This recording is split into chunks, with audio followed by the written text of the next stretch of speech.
प्रकृति की इंजीनियरिंग सच में कमाल की होती है। आइए इस एक्सप्लेनर में सीधे उस अद्भुत प्रक्रिया को समझते हैं कि कैसे एक नन्हा सा पौधा खुद को जमीन से ऊपर की ओर बनाता है, बिल्कुल किसी जीती जागती गगनचुंबी इमारत या स्काई स्क्रेपर की तरह। आज के हमारे इस ब्लूप्रिंट पर एक नजर डालते हैं। शुरुआत पादप ऊतकों के विज्ञान से होगी, फिर मेरिस्टेमेटिक यानी विकास के इंजन को समझेंगे। इसके बाद स्थायी ऊतक जो मूल ढांचा बनाते हैं, और जटिल ऊतक यानी प्लम्बिंग सिस्टम पर बात करेंगे, और अंत में एक त्वरित समीक्षा करेंगे। तो चलिए शुरू करते हैं हमारे पहले हिस्से से, पादप ऊतकों का विज्ञान, जीवन के निर्माण खंड। सोचने वाली बात है, एक अकेली कोशिका तो सारे काम नहीं कर सकती ना।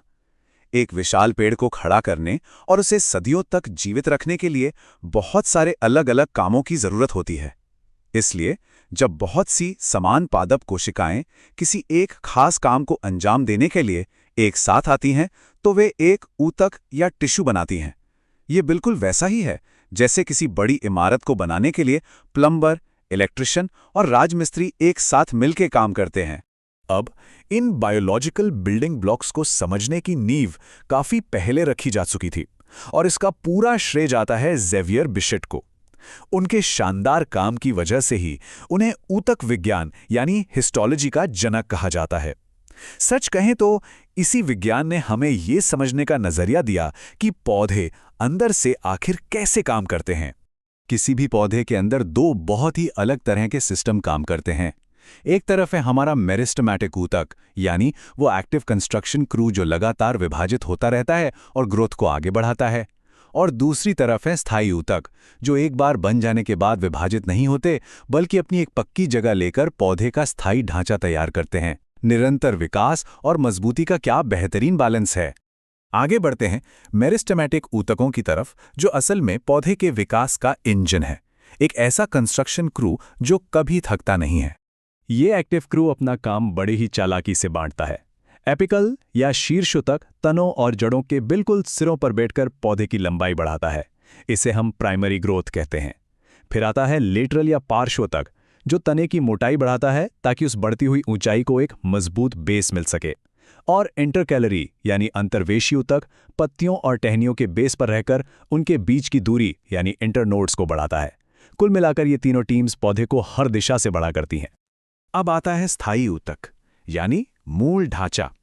जरा सोचिए, जब इमारत का एक हिस्सा बनकर तैयार हो जाता है तो उस कंस्ट्रक्शन क्रू का क्या होता है? वो रिटायर हो जाते हैं। बिल्कुल इसी तरह लगातार काम करने वाले इनएक्टिव वर्कर्स के एक पक्के स्थायी हिस्से में बदलने की इसी प्रक्रिया को कोशिकीय विभेदन या सेल्युलर डिफरेंशिएशन कहते हैं। इस स्टेज पर आकर ये कोशिकाएं विभाजित होने की अपनी क्षमता को छोड़ देती हैं और एक फिक्स आकार और खास काम अपना लेती हैं। बस यहीं से पौधे का एक मजबूत ढांचा मैच्योर होना शुरू होता है। इस परमानेंट फ्रेमवर्क को हम 3 हिस्सों में आसानी से समझ सकते हैं। पैरेन्काइमा वो जीवित कोशिकाएं हैं जो पौधे के स्टोर रूम की तरह काम करती हैं, जहां स्टार्च वगैरह रखा जाता है। कोलिनकाइमा भी जीवित कोशिकाएं हैं, लेकिन इनका काम तनों और पत्तियों को वो लचीलापन देना है जिससे वे तेज हवा में भी टूटे नहीं। और फिर हैं स्क्लेरेन्काइमा, ये डेड कोशिकाएं हैं जिनमें लिग्निन भरा होता है। ये एकदम सख्त सपोर्ट बीम की तरह पौधे को बेजोड़ मजबूती देती हैं। अब इन पैरेन्काइमा स्टोर रूम्स में कुछ कमाल के अपग्रेड्स भी देखने को मिलते हैं। कुछ में क्लोरोफिल जुड़ जाता है, जिन्हें हम क्लोरेन्काइमा कहते हैं। ये पौधे के लिए अपना खुद का एनर्जी प्लांट बन जाते हैं। वहीं पानी में रहने वाले पौधों में हवा के बड़े बड़े खाली पॉकेट्स बन जाते हैं, जिन्हें एरेन्काइमा कहा जाता है। इसी की मदद से कमल जैसे पौधे पानी पर बड़ी आसानी से तैर पाते हैं। चलिए अब जटिल ऊतकों की बात करते हैं, यानी पौधे का प्लम्बिंग सिस्टम। किसी भी स्काईस्क्रेपर की तरह पौधों को भी एक बेहतरीन आंतरिक जीवन रक्षक प्रणाली की जरूरत होती है। यहाँ पर जाइलम और फ्लोएम का सिस्टम कुदरत की शानदार इंजीनियरिंग का एक और नमूना है। जाइलम असल में मृत कोशिकाओं और लिग्निन से बना एक वन वे पाइप है, जो पानी और खनिजों को जड़ों से खींचकर ग्रेविटी के खिलाफ सबसे ऊंची पत्तियों तक पहुंचाता है। मृत कोशिकाओं का इतने जरूरी काम में इस्तेमाल होना सच में हैरान कर देता है। वहीं फ्लोएम एक जीवित 2 वे सिस्टम है। इसमें मौजूद साथी कोशिकाएं पत्तियों में बने भोजन को पूरे पौधे में ऊपर से नीचे तक सप्लाई करती हैं। इसी फ्लोएम नेटवर्क के जरिए सुक्रोज जैसी जरूरी चीजों को पौधे के हर हिस्से तक पहुंचाने की इस खास प्रक्रिया को ट्रांसलोकेशन कहा जाता है। यही वो शानदार डिलीवरी सिस्टम है जो एक छोटे से पौधे से लेकर विशालकाय पेड़ों तक हर एक हिस्से को भरपूर ऊर्जा देता है। अब बारी है एक त्वरित समीक्षा की। चलिए देखते हैं कि इस पूरी वास्तुकला को हमने कितने अच्छे से समझा है। तो उसी कंस्ट्रक्शन वाले लॉजिक से सोचिए, पौधे के वो कौन से ऊतक हैं जहां कोशिका विभाजन का काम सबसे ज्यादा एक्टिव रहता है, जो हमेशा काम में लगे रहते हैं? सही जवाब है मेरिस्टेमेटिक ऊतक। यही वो पावरफुल इंजन है जो नए सेल्स बनाकर पौधे की पूरी ग्रोथ को कंट्रोल करते हैं।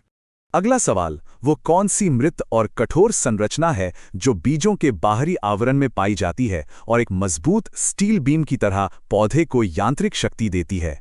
वो है स्क्लेरेन्काइमा। लिग्निन से पूरी तरह पैक्ड ये ऊतक पौधे का सबसे बेहतरीन स्ट्रक्चरल सपोर्ट सिस्टम है जो उसे टूटने से बचाता है।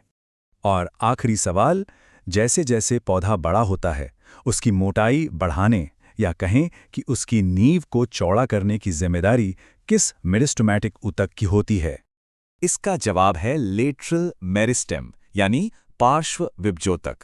यही वो हिस्सा है जो परिपक्व होते पौधे के रेडियल विस्तार को संभालता है और उसे मजबूती देता है। अगली बार जब भी किसी ऊंचे पेड़ या घास के एक छोटे से तिनके पर नजर पड़े तो यह सोचना सच में हैरान कर देता है कि उस शांत सी दिखने वाली सतह के ठीक नीचे कोशिकाओं का एक पूरा कंस्ट्रक्शन क्रू बिना रुके अपना काम कर रहा है। प्रकृति की इस खामोश लेकिन विशाल इंजीनियरिंग के भीतर न जाने और कितनी गगनचुंबी इमारतें चुपचाप खड़ी हो रही हैं।